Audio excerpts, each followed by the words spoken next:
Este jueves se cumple un mes de Donald Trump en la presidencia de Estados Unidos en su segundo mandato.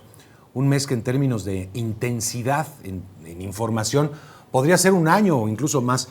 Pero eso es solo el comienzo, con órdenes ejecutivas todos los días que pretenden trastocar el orden de las cosas, frentes abiertos en todo, en materia de migración, combate al narcotráfico, comercio, por supuesto, y su polémica participación en la búsqueda de soluciones a conflictos armados como la invasión de Rusia en Ucrania o la guerra de Israel con Hamás. Pero es interesante ver cómo los ciudadanos estadounidenses están evaluando el desempeño de Trump en su segundo mandato. Una nueva encuesta de CNN, realizada por SSRS, muestra que la opinión es negativa, aunque todavía se ubica en mejor nivel que a lo largo de su primera administración. Por ejemplo, los estadounidenses están divididos sobre el desempeño de Trump en el cargo hasta ahora. El 47% lo aprueba, un 52% lo desaprueba, por debajo de los índices de inicios de mandatos de cualquier presidencia reciente que no haya sido la suya. De la mayoría de los adultos en todo el país, el 55% dice que Trump no ha prestado suficiente atención a un tema fundamental, que es el problema más importante del país, y el 62% siente que no ha avanzado lo suficiente en el intento de reducir el precio de los bienes de uso diario, la inflación. Si comparamos los datos de hoy con datos de diciembre pasado, pocos días antes de asumir el poder, más personas se describen como pesimistas o temerosas al mirar hacia el resto del segundo mandato, lo que falta del mandato de Trump. 54% hoy pesimista, con 48% que lo dijo en diciembre. Los que dicen sentirse entusiasmados u optimistas al respecto, 46%, contra el 52% en diciembre. La encuesta de CNN fue realizada por SSRS del 13 al 17 de febrero entre una muestra nacional aleatoria de 1,206 adultos seleccionados de un panel basado en probabilidades. Las encuestas se realizaron en línea o por teléfono con un entrevistador en vivo. Y los resultados entre la muestra completa tienen un margen de error de muestreo de más o menos 3,1% porcentual.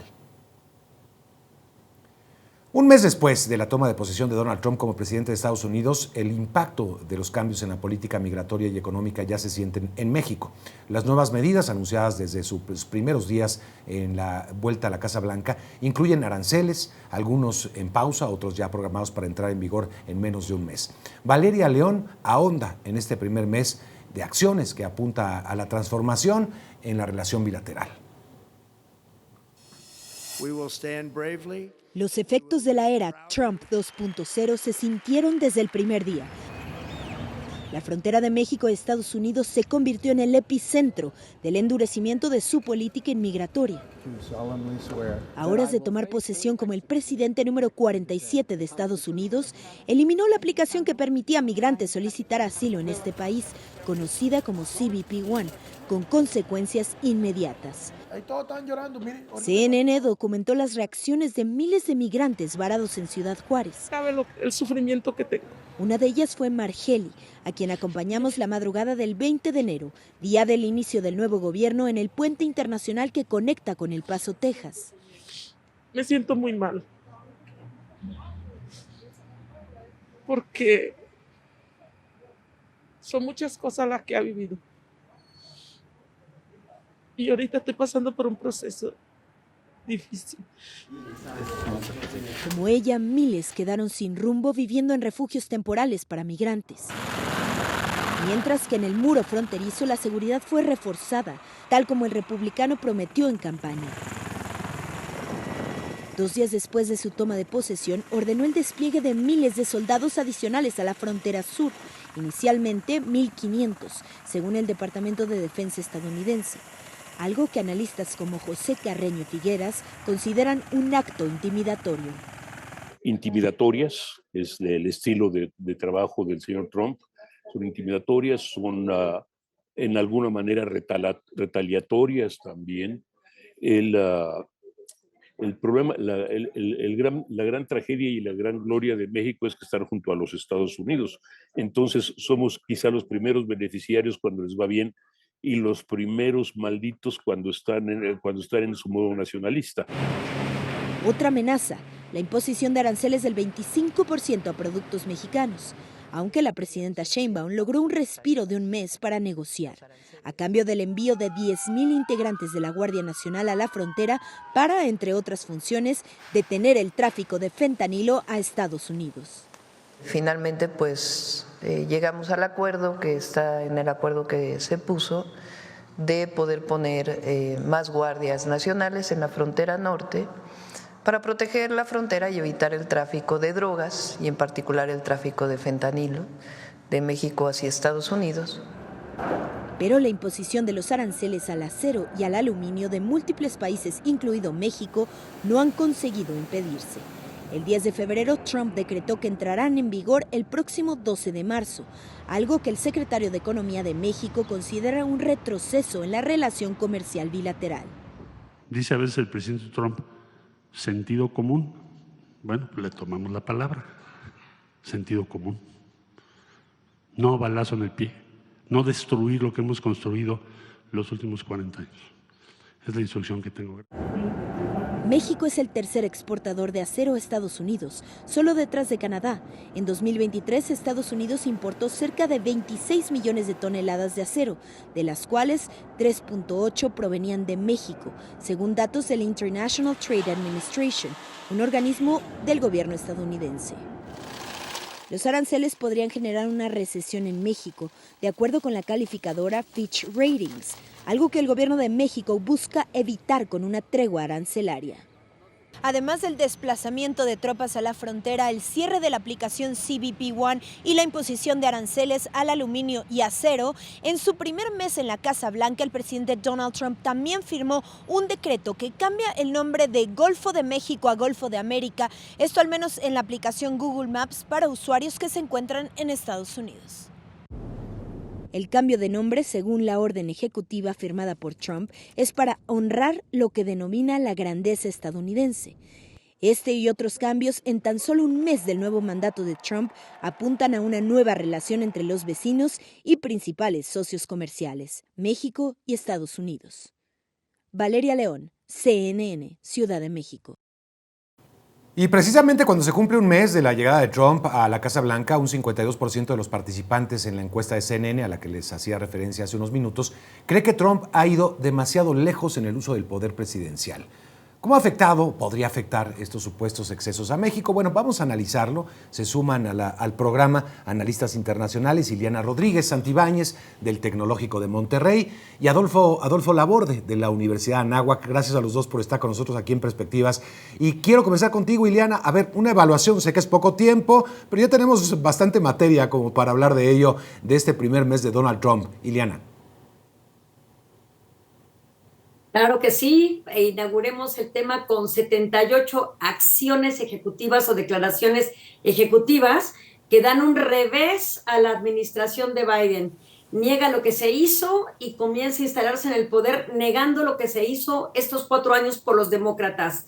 Entre otras, tratando de desmantelar el Medicaid, que no ha podido y que están las cortes enfrentando varias de las situaciones, por ejemplo, respecto a ayudas a personas con alguna incapacidad o, por supuesto, a todos los veteranos. Es decir, Medicaid está entre azul y buenas noches como un programa contra el cual está atentando el propio Trump. La agenda migratoria, que ya describió la periodista que me antecedió, por supuesto, todo el tema de dar revés a la agenda woke que se había instalado en el gobierno de Biden, buscando solamente la existencia de 2 géneros en el gobierno, hombre y mujer, desestimando toda la agenda de diversidad, equidad e inclusión, pero también interviniendo y amenazando a los estados con el tema arancelario que puede desestructurar o romper cadenas muy largas de suministro.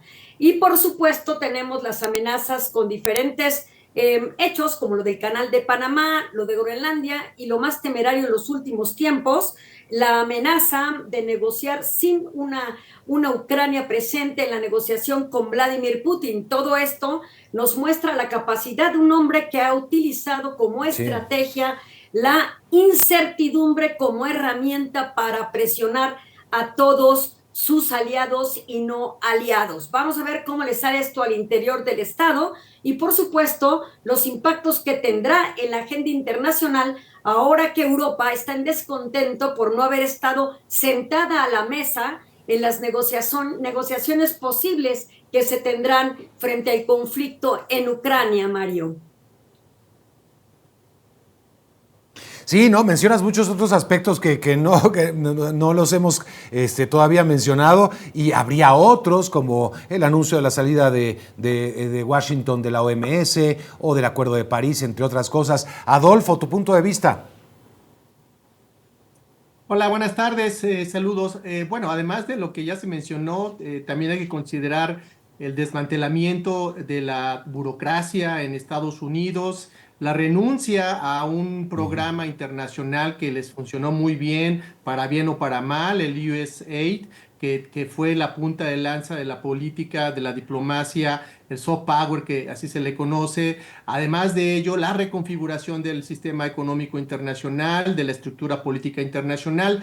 Pero más allá de lo que podemos decir nosotros, tenemos que entender dos razones por las cuales el señor Trump está actuando de esa manera. El tiempo que le queda, 4 años, las elecciones intermedias en 2 de la Cámara Baja, y también hay que entender que hay una competencia internacional. El contexto global es muy complejo para Estados Unidos en términos económicos, dado que ha perdido capacidad de competencia en el terreno de las exportaciones, de la transferencia de tecnología, y ese país es China. Lo hemos perdido de vista, pero gran parte de las políticas que se han establecido son para poder de alguna manera detener a China, y eso nos habla de una preocupación de los Estados Unidos por la repatriación de capitales que salieron por específicamente esta idea de tener la fragmentación de los procesos productivos y tener cadenas productivas, como lo acaba de señalar mi compañera, y además de eso, la desindustrialización de Estados Unidos. Entonces, el telón de fondo tiene que ver con esta competencia económica, y todo lo que estamos viendo en el contexto de México, en el contexto de China, en el contexto de la política migratoria, tendría necesariamente que ver con esta recomposición de la economía de los Estados Unidos, su pérdida de competitividad y, por supuesto, la búsqueda de la hegemonía como la tuvieron antes, estimado Mario. Hay sorpresa, es decir, ya lo mencionaba Ileana también, lo que se llama la cultura woke, a veces de forma un poco denostativa, pero desmantelar eso, y ha tenido cierto éxito en algunos sectores de su país, por supuesto más conservadores. No se esperaba tal vez esta reacción tan importante, pero a lo que voy, generalmente los líderes, los liderazgos populistas ven mucho su mercado interno, a sus seguidores. Yo mencionaba hace un momento esta nueva reciente encuesta de CNN, donde aparentemente hay preocupación ya, porque no se está viendo que haya resultados tan inmediatos. Por ejemplo, en el tema económico, los precios siguen siendo altos, no se ve que se esté trabajando en eso. ¿Puede ser esto que haga modificar un poco su política, el no tener eco interno, Ileana? Yo creo que cuando le quiten el micrófono al representante del Departamento de Gobierno, de Eficacia del Gobierno, que es Elon Musk, es posible que las cosas tengan mucho mayor control. Hay un descontento en el Partido Republicano y, por supuesto, entre la población en darle tanta voz y tanto poder a Elon Musk, porque ya no solamente tiene acceso a los estados financieros de las instituciones públicas, sino que también está haciendo otras propuestas que los ciudadanos no están viendo con buenos ojos, porque finalmente Elon Musk sí es un verdadero outsider, es un científico muy capaz, nadie lo duda, todo el mundo lo reconoce, pero para efectos de negocios sabemos que el fondeo que ha tenido en diferentes empresas como X-Space y Tesla han sido fondeados por diferentes magnates, como puede ser Peter Thiel. Así es que eso llama la atención en este nuevo gobierno. Así es que está teniendo contradicciones, pero a la vez que hay mensajes interesantes que está repudiando el ciudadano común, como esta agenda woke que están tratando de eliminarle incluso de las páginas de internet en los temas trans, etcétera.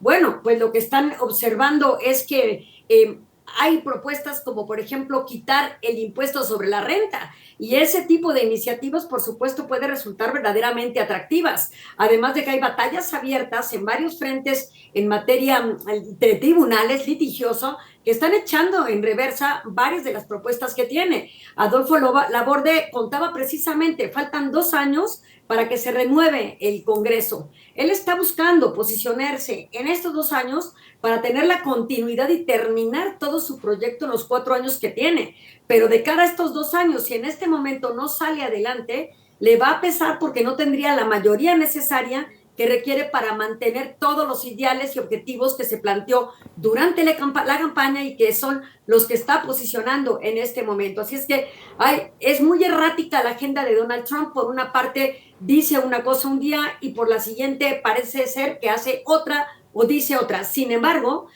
para mí, más allá del comportamiento errático, sí ha planeado este factor de incertidumbre, pero que al interior lo posiciona como volver a América y a Estados Unidos particularmente al centro de la atención y del poder, de ese brillo que añoran los estadounidenses, que perdió a partir de este siglo y cuando comienzan a nacer nuevos actores en la arena internacional por este tema de la globalización, y este es el brillo que quieren recuperar. Está apelando a la emoción para captar a sus votantes y mantenerlos cautivos. Ahora, sí, ciertamente, pero ya no estamos en tiempos de hace 50 años, ya no estamos en la Guerra Fría, ya está, el mundo cambió muy rápidamente, Adolfo. Eso añora. Oye, claro que sí. Bueno, de hecho, esta añoranza por ser el número uno, más allá de lo que se escribió a finales de los 90 con el fin de una época, el fin de la historia, Fukuyama, me parece que tiene que ver también, repito, con esta reconfiguración de las fuerzas internas. El hecho de tener una política arancelaria, más allá de lo que se dice que es un balazo al pie, pues precisamente lo que dice Liliana sobre el tema de la reforma al impuesto sobre la renta para darle competitividad y activar el mercado interno, también tiene mucho que ver con la capacidad que le está dando el señor Trump a las empresas de los Estados Unidos de competir, de ser competitivas en un mercado global donde ya no lo son, donde las inversiones, y lo vemos en México con las armadoras y con otros países donde se estableció la inversión de los Estados Unidos, esa fuga de capitales golpeó muy duro a los Estados Unidos y eso le ha dado, por supuesto, falta de competitividad, falta de tener la capacidad, la supremacía tecnológica que ya no la tiene y la preocupación de ya no ser el número uno. Entonces, me parece que estas ideas de que el señor Trump no tiene un plan, de que se le analiza desde una perspectiva psiquiátrica, etcétera, etcétera, etcétera, lo tenemos que reconfigurar porque parece ser que sí hay un plan, parece ser que sí hay una idea de reestructurar el pensamiento económico de Estados Unidos y lo estamos viendo con las acciones cotidianas. Qué interesante. ¿Con qué cierras, Liliana? Sí, estamos viendo una nueva modalidad de ejercer la diplomacia bajo presión y estamos viendo cómo se está apartando de aliados típicos como lo era la propia Unión Europea, asociándose también a potencias que hoy por hoy son líderes en la industria militar, pero que están viendo disminuida su capacidad reactiva. Todo el arsenal que ha utilizado Rusia en Ucrania no se repone de un día para otro. Hay un desgaste por la guerra que bien ha resistido Ucrania. Necesita Rusia a Estados Unidos, sí, para mitigar el impacto de las sanciones, que además cada vez se acentúan con la presencia de Europa que desprecia el rol de agresor de Rusia frente a Ucrania. Liliana, muchas gracias y cerramos contigo, Adolfo, por favor. Bueno, pues este nuevo mundo multipolar que quiere regresar a un mundo unipolar, tiene que ver con la reconfiguración de las alianzas internacionales, la estrategia con Rusia tiene que ver también con un enamoramiento que lo quite de la alianza que tiene con China y por supuesto lo que estamos viendo en materia día con día en temas arancelarios, esta diplomacia del arancel, tiene que ver también con esta reconfiguración de un mundo proteccionista en aras de establecer una nueva industria que genera, por supuesto, lo que dijo Liliana es correcto, la incertidumbre que va a generar que las inversiones a través del nearshoring o de la relocalización sean vistas como una opción para regresar a Estados Unidos, darle competitividad y de alguna manera enfrentar el potencial de los países que ya mencionamos. Hay una reconfiguración, sí la hay, pero las reglas del juego están por escribirse. Muchísimas gracias a los dos, Liliana Rodríguez Santibáñez, analista internacional del Tecnológico de Monterrey, y también Adolfo Laborde, de la Universidad de Anáhuac. A los dos, adiós, muchísimas Adolfo, gracias. Adiós, Mario. Muy interesante escucharlos en esta tarde. Gracias.